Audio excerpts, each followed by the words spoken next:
salamat po sa inyong mga opisyalis, sa ilang performance, nandun ang presentation. Kita yun mo na ihulagway before and after. That is the best evidence. At upang na leader, pupunta sila sa istorya. Ang importante yun, kung sa ibati sa mga tao. Ibaw na rin mo karoon doon na tayo crisis. Kaya sa akong kaugaling mo, Vice Mayor o karoon, o naku kayo ang lugar ko ako nakita ang inyong pag-manage sa mga finances, ang murang dagang kayo orta. Ako, mahit mo lang, kahatalan ko for mo. Nako'y budget ra, Vice Mayor, kamay, Office of the Vice Mayor, Sanggunian, City Council. Ang kanang po ka budget, o kanang engineering, CCMC, market, education, anak, ako kayo market. Ako kamayra, ang Office of the Vice Mayor, pero makahatap po support ko mo sa mayaging tuig, ang savings din na sa Apotulong Budget, nabot niya 600 million pesos. Ngunit ako nakita, ang gobyerno natay kultura ng krus ayuda. Ang kanseglo na mga tao. Kung kani ako nakita, kanya, mubrang kagil ko, kung nakuwangan sa ako ngayon. Nandun na siya usap administrator na baga. Sakit para kinakasakit kaya na kaya atong mga empleyado na sila makadawat ng sweldo. O sa mana? Ako, nagpa-special project na ilang itawag ko Mayor of the Night. So, ngayon mo lang ko at ako kumay nga description kay appeal ka mo sa Mayor of the Night. What's na Mayor of the Night? Ibang mo, the city is different at night than the daytime. Believe it or not. Okay? Napagkakaroon, ang organization sa atong gobyerno is for the daytime. But at night 1, napipa din sa atong lugar na usa ka dagkong ang critical factor. Kasi akong motivation.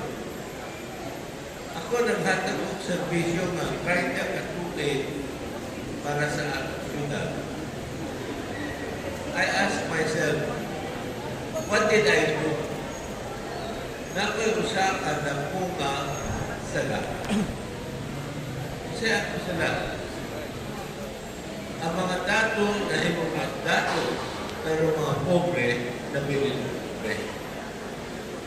Kung imong tanawon ng mga building din, mga condominium, ng 5 million, 10 million pesos, dili na urban poor. Manang ang punto. Nagsurot ko sa mga barangay, dahil ko, student ng world. So, nakita ko kung agi, kung kinig akong mensahe, nakita ko agi na kung sa'y akong mahimo para mulang ko ang mga problema. Ano ganao na tuon kong atong ekonomiya sa may aming pinakatuloy. Nagtatagpugan ng taas kayo ng storya. Ang tanan ang mga polisiya sa gobyerno ng anak ko para sa mga tao. Dili para sa mga problema. Panalitan, SRP. Nang hinugong SRP para natay kwarta para sa mga problema. Gikawat ng SM o kaya na. Patay.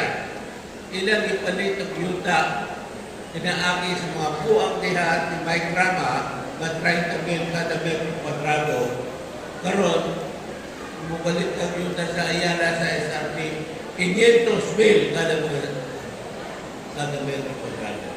Huwag ka nakita. Hinaot pa unta na tanan at mga kabataan karon dahil silang laptop. Hindi lang libre ang wifi, libre ang laptop. Nagtrabaho ko 15 katuig para makuha ko transportation system. Ang ilang itawag ko BRT.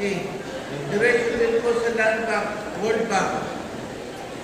Dili pinaagi sa national government, diretso din ko sa World Bank. Naghatag sila loan, nananghin lang ko permission sa national government. Kung sa'yo, BRT. Actually, hindi ko mo pin sa BRT. Ang akong target sa BRT, ang mga barangays, dito Lagyo kayo sa norte, patong sa Talakbang, kaya daghang kayo mga lumulugyo dito, nagtrabaho sila o nag-eskwela sila, dini, sa Central. O sa South, sa Kaparto, unang problema. So, kung ka na, ang akong ikuha o kwarta sa World Bank para ang BRT, giga na sa Phase 1, Bulacau, downtown, nganto sa Talambang. Ang pinigod ko, gikawat sila ang proyekto, ilang ni-realign, imbes na Parto, downtown, Talambang, it is now SMC side to Ayala. So, na, 25 bilyones ng trabaho ko 15 katuloy para sa kayuhan sa mga pobre. Ikawat kaya po ng Ayala o SMC. Huwag ka mo lang kita niya. Huwag ka din ang akong tuyo, pero balik yun ka, ang usa sa kaning programa sa Mayroon Tanay, kunin akong nakita, ang pinakadagpo na programa na nagtapang sa atong urban poor, mo kini ang mga call center, BPO. Ang kini mga call center, naghatag sila o trabaho sa almost 170,000 Cebu in Cebu City. Sa Pilipinas, ang contribution sa call center sa atong ekonomiya is 40 billion matang